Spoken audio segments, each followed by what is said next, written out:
Wranglers Extra.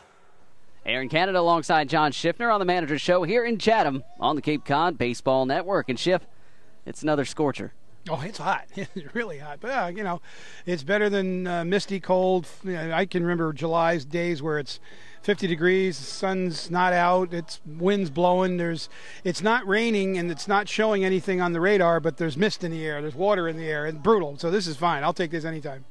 Definitely a welcome remorse or welcome respite from the summer you had last year. Yeah, last summer was not a good summer. It didn't really start clearing up until almost mid-July, so this has been great. Hope it stays this way. This is baseball weather. Let's play two, as Ernie Banks said.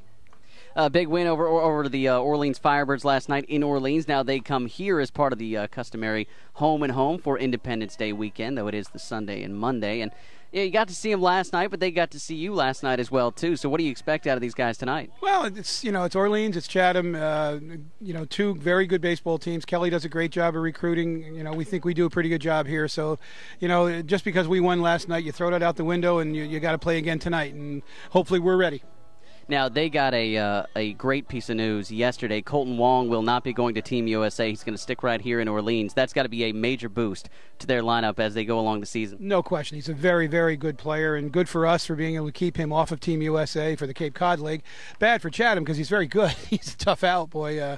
But he, again, is one of the reasons why I coach. He's a good player. He's fun to watch, and that's what it's all about, and we're glad he's here. That's where we try to promote the Cape Cod League around the country, and to have a player like that decide, hey, I think I like it here, I'm going to stay. Good for us.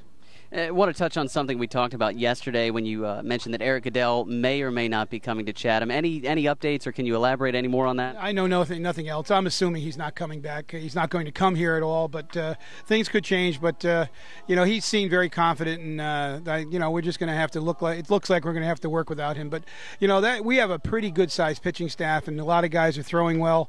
I actually think it might be, in a way, a blessing for some of the other guys. It's going to be more innings for some of these other guys that might not be getting as many as they'd like, so it might work out for us. It's too bad we can't get a quality player like that here in Chatham. I mean, he's obviously, the numbers that I'm hearing that he's being offered are just amazing, and that's, good for him. I just feel bad I didn't get an opportunity to coach him.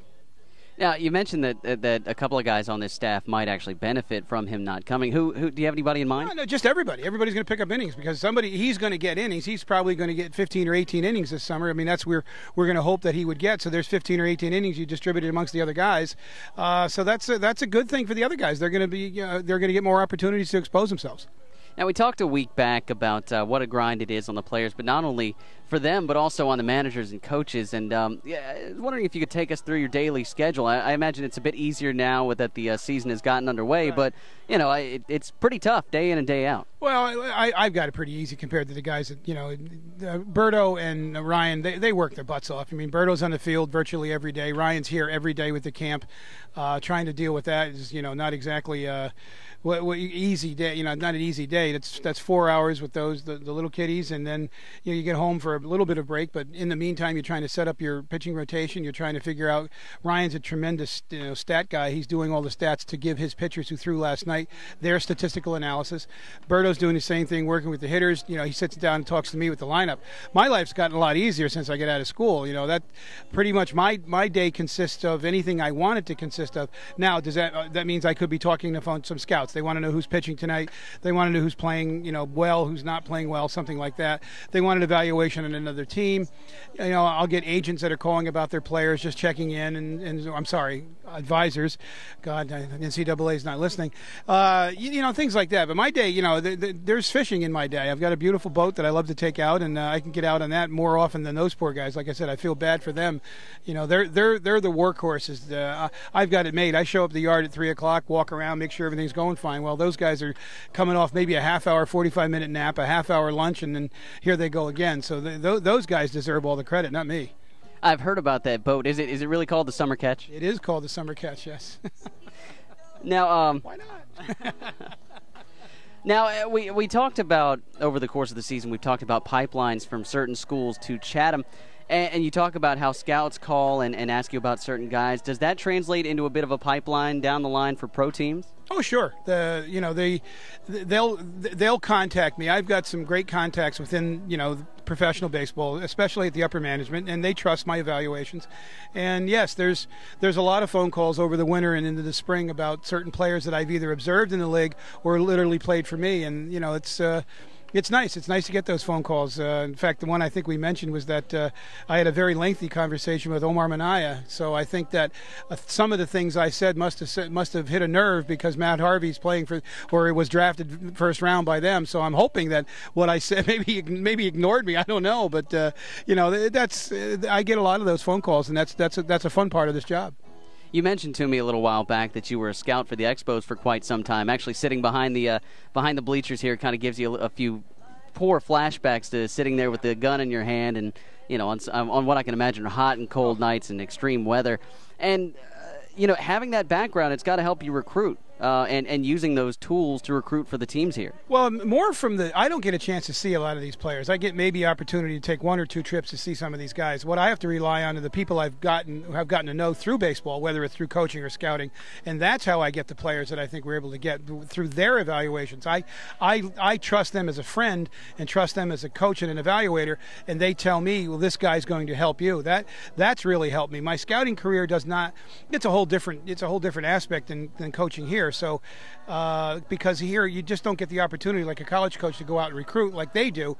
I can only get a couple times a year, and I wouldn't even call it a recruiting trip. I would call it a social visit, to go visit a coach I hadn't seen in a long time or see some people I haven't seen in a while and take in a game, and so happens that I've already recruited those players.